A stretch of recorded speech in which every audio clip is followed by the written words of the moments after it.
You'd be surprised to know that some of the most successful women of our time face challenges just like you and I do. Hi, I'm Amber. And I'm Lisa. We're authors of the book Leading Ladies. Discover your God-grown strategy for success. We invite you to join us in an honest, messy bun conversation about the things we'd rather keep hidden in our lives. Some of those things can keep us from moving forward in purpose. So grab a cup of something delicious, kick off your shoes, and hang out with us for the next 30 minutes. Thank you guys for joining us today for another coffee chat. I'm going to go with iced tea this morning, if that's all right with everyone. I have to have tea hot. I'm sorry. We are too British in our house. I do love tea hot, and I have favorites. As a vocalist, I recognize that cold is not always best for the chords. But if I'm thirsty, I got to have the ice. Those tannins on the back of my tongue. Yeah. That's another thing. British culture, you do not have ice.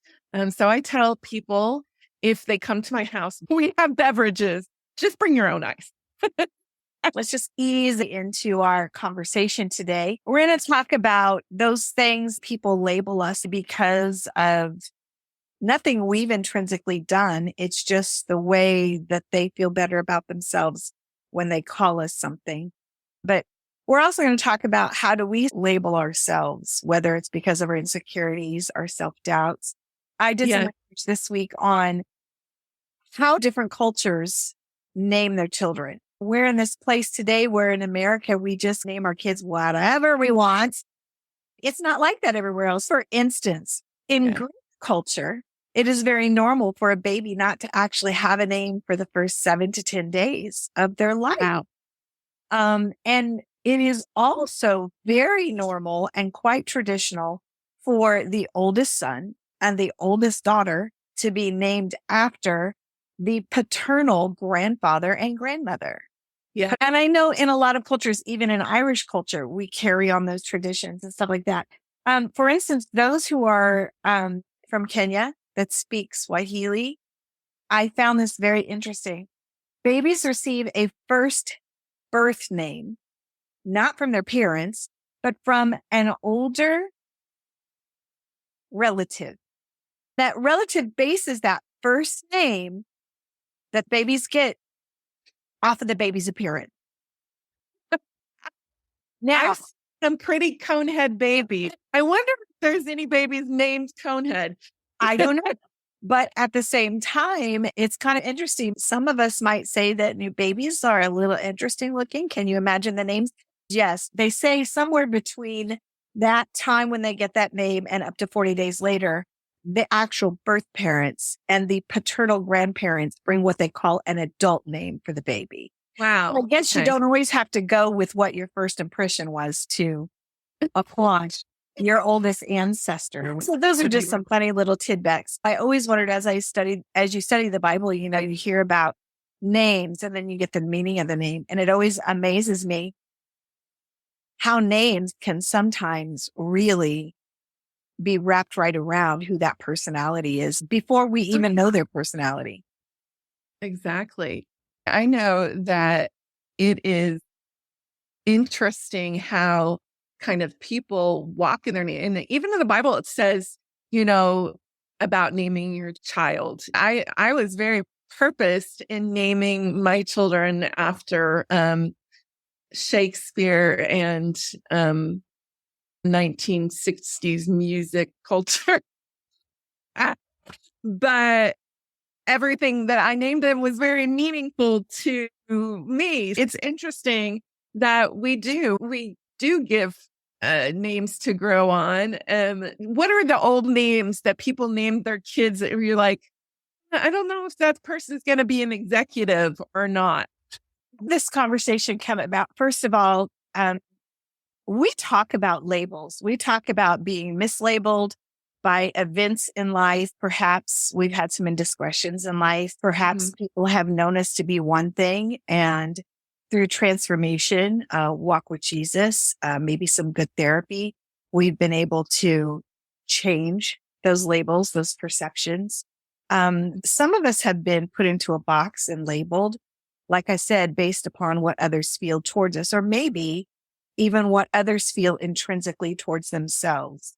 Yes. Perhaps it makes them feel better to look at us a certain way. And in those cases, we have to be really careful about taking on some of those negative handles we're given. But also, I want to kind of talk about this past week. I saw a little pin come through social media. I think I saw it last Sunday. And it was just a very simple pin. And I'm sure several of you have seen it because since then I've seen it shared a couple times in my circle. I saw this little pin that basically said, Joshua 2, Rahab the prostitute. Right beneath it, it says Matthew 1, Rahab the grandmother of the Messiah. Wow. And in seeing that, it just triggered. It's funny how things work with the book that we've written, Leading Ladies. We have really seen a lot that we talk about here on this little live, this podcast, that comes back to just who we were before we knew him, or who other people perceived us to be. And their voices have such an impact on us that we don't really walk in who he did make us to be. It has to do with how we feel about ourselves. And it just opened up the whole thought. We do mislabel. We mislabel ourselves and we mislabel others. I think more people think of Rahab as the prostitute and not as the grandmother of Jesus. Let's just be honest here. And it's probably mentioned more about indiscretion that it is mentioned about the lineage that she was honored to carry. And I think that's really significant. And because again, it's a label, but it's the most pronounced label. It is. And it's ultimately, it's the derogatory label is something that she just didn't really shake. Yes. Because we're still talking about it today. Yeah. And I know even in literature, they talk about Hester Prynne and she wore the scarlet A on her chest for adultery. And as people really got to know her, that was covered, but the A was still there. But the meaning changed. And that is because people knew that she was a changed person who had chose wrong. But they didn't really see the fullness of who she was. And those who grew with her and knew who she was, right? Those were the people who really, truly interpreted her A again as angel. Exactly. And that's how we go through life. I know dealing with a mental health label is very, very challenging at times. I don't like to say I have psychotic episodes. Very little people would even think that of me when I'm hanging out or talking about writing a book or being the managing editor of a Christian women's magazine.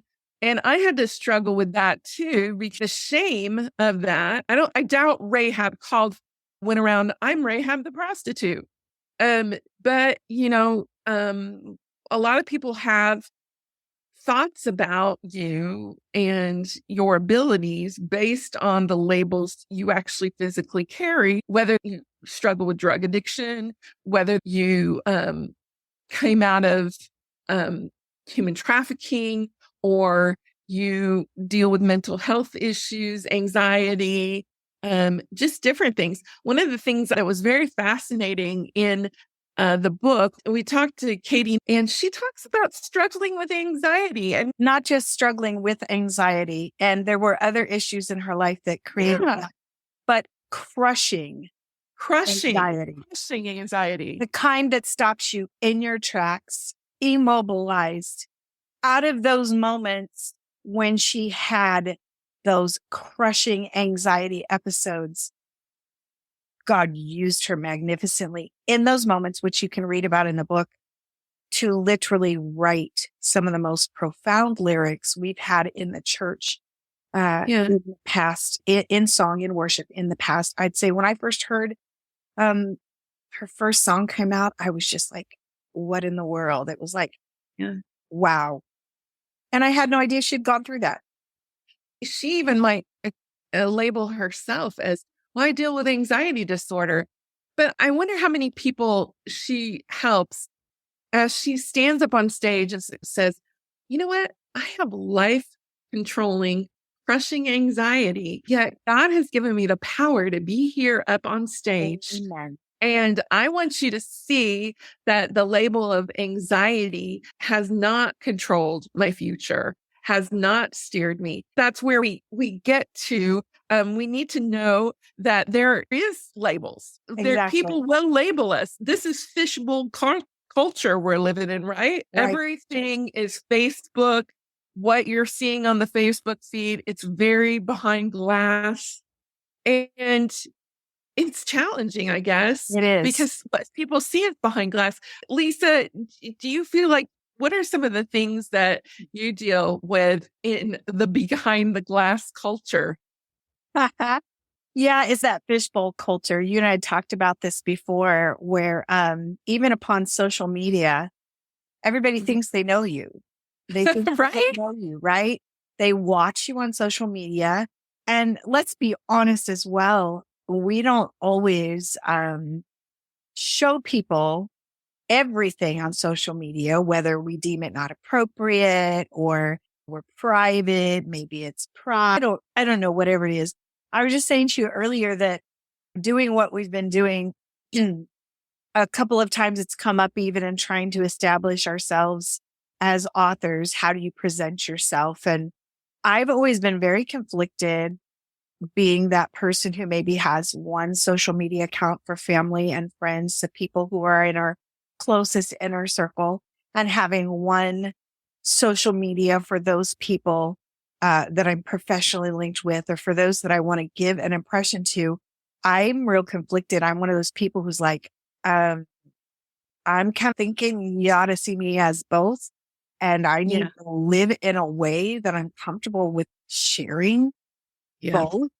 And I don't know, for me, the whole fishbowl culture of social media really does make us see people a certain way. We hear them say one thing, maybe. Maybe they're having a bad day. You and I were discussing this earlier. They're having a bad day and hear that one thing, and all of a sudden you label in your mind that they're difficult, or not even recognizing there's a whole bunch of other things they've put out there that were not that way. So I don't know, the fishbowl culture and the impressions we get from it are very interesting and, to say the least, not accurate most of the time. Exactly. It's funny because we make comparisons. So let's just talk about it this way. We make upward comparisons with those who we deem are better than us, or have maybe a more fulfilling or successful lifestyle. So we make upward comparisons. And then we also make comparisons that are downward comparisons, where we start to talk about those who are worse than us. Comparison affects how our emotions work. They affect how we color or feel about other people. It's funny, this week, everything I read, everything from my daily devotions, led back to this concept of comparison and labeling people. Yes. And ultimately, why do we do that? Why do we compare ourselves to others? Why do we walk in labels that are not attractive?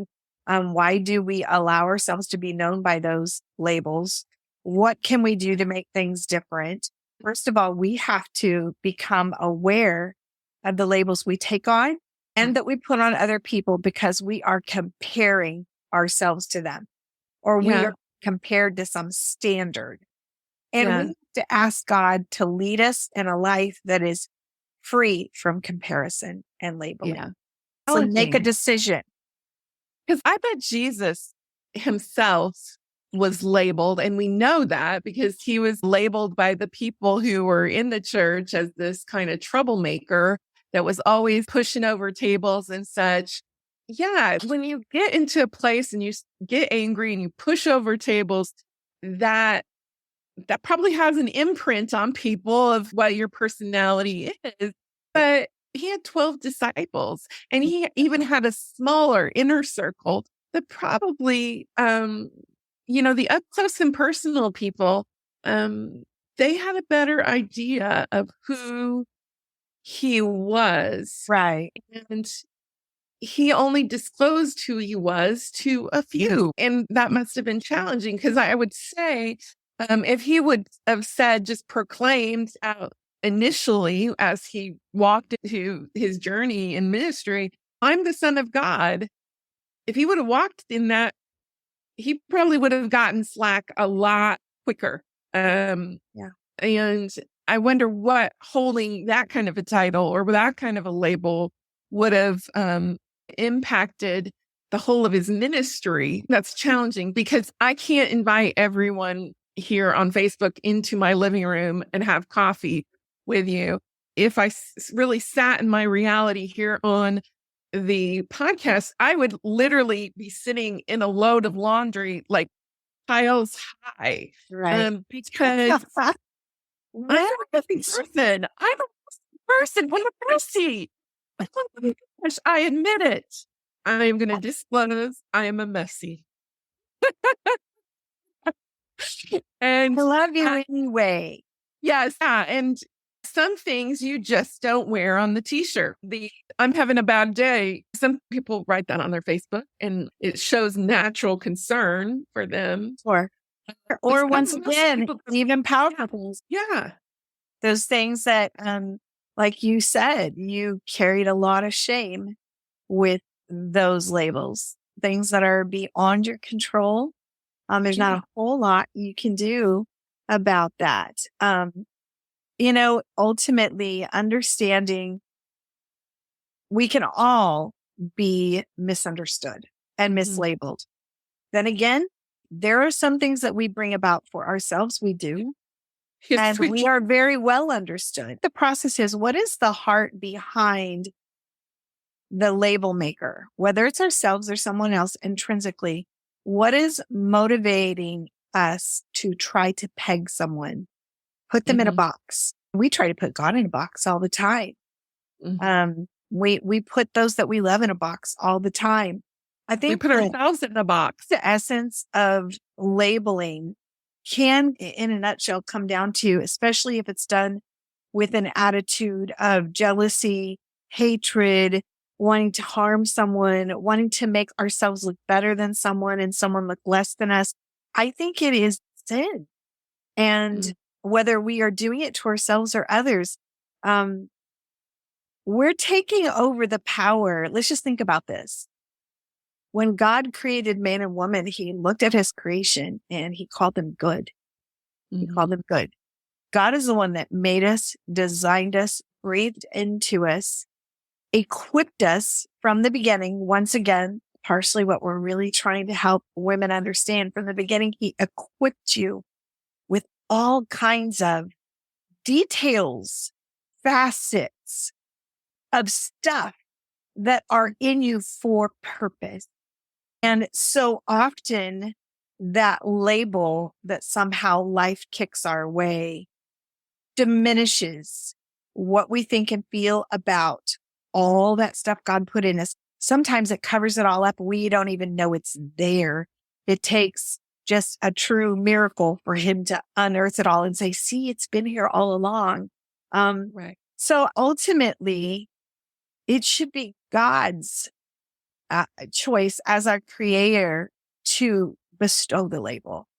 Yeah. And he has some beautiful words to say about us. So I think that needs to be the reminder today. I have a scripture I wanted to read. It's from Galatians 5, and I am going to read it in the Message. And while the key point of this would be 5:26, I'm going to start at 25 for us. In the Message, it says, since this is the kind of life we have chosen, the life of the Spirit, let us make sure that we do not just hold it as an idea in our heads or a sentiment in our hearts, but work out its implications in every detail of our lives. Here comes the key verse. That means we will not compare ourselves with each other as if one of us were better or another worse. We have far more interesting things to do with our lives. Each of us is an original. That's what we want people to take away from this today. Be careful about the tags you allow to be put upon yourself. Be careful about what you put on yourself, and be cautious about what you label other people. We talked about it a little bit last week too.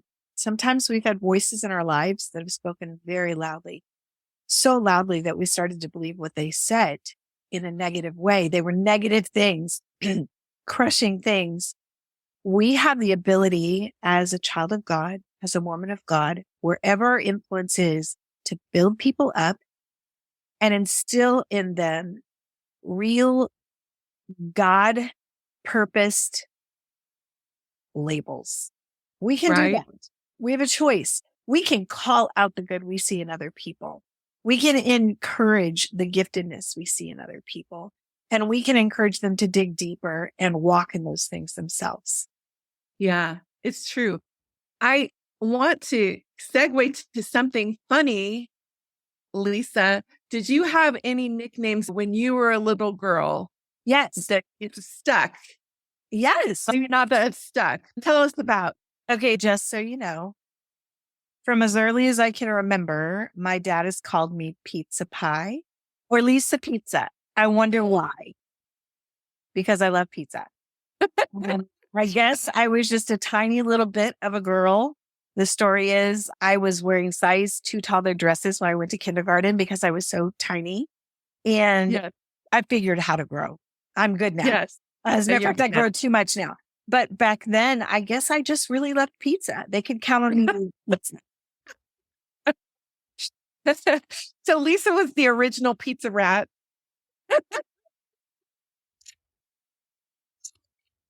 I tell you what, my most prominent nickname was Cozy, given to me by my Uncle Ron, because I like to stand on the table at family reunions and do impressions of Jimmy Carter for some reason. Jimmy Carter? Jimmy Carter. I have no idea. So I originally took Posey as my uncle said, do you like to be in front of people? You like to be up. And I'm like, I'm going to rephrase that. Posey is a really beautiful flower. Exactly. It is a really beautiful flower. Right. So you never know the names that are put on you that really can be pushed to good. Lisa Pizza. Pizza Pie, Pete for short. I answered them all. They say the best meal with all courses of your nutrition and food groups are in a pizza. So you are the ultimate nutrition for the people of your home and all the food. Yeah, for sure. I'll leave you with that thought today, and then we're all going to go out and eat pizza because it's on our brain. So we want to encourage you to have a fantastic week. See you next week. Bye, everybody. In a world that often tries to confine and categorize, best-selling book Leading Ladies, Discover Your God-Grown Strategy for Success, celebrates the diverse tapestry of women just like you and their unique journeys of faith. Join Lisa and I as we partner with over 30 women from every hue, age, and walk of life, united by one mission to let Christ shine through our gifts, wherever we are. Within the pages of Leading Ladies, you'll find a wealth of wisdom, inspiration, and practical guidance. These women share their personal stories, triumphs, failures, and the lessons they've learned along the way. Leading Ladies is more than just a book. It's a movement, a call to action for women of faith to rise up, support one another, and make a difference in the world. Together, let's celebrate the strength, resilience, and faith of leading ladies from every background and be inspired to let Christ shine through your gifts, wherever you may be. Leading Ladies, discover your God-grown strategy for success. Available now wherever books are sold.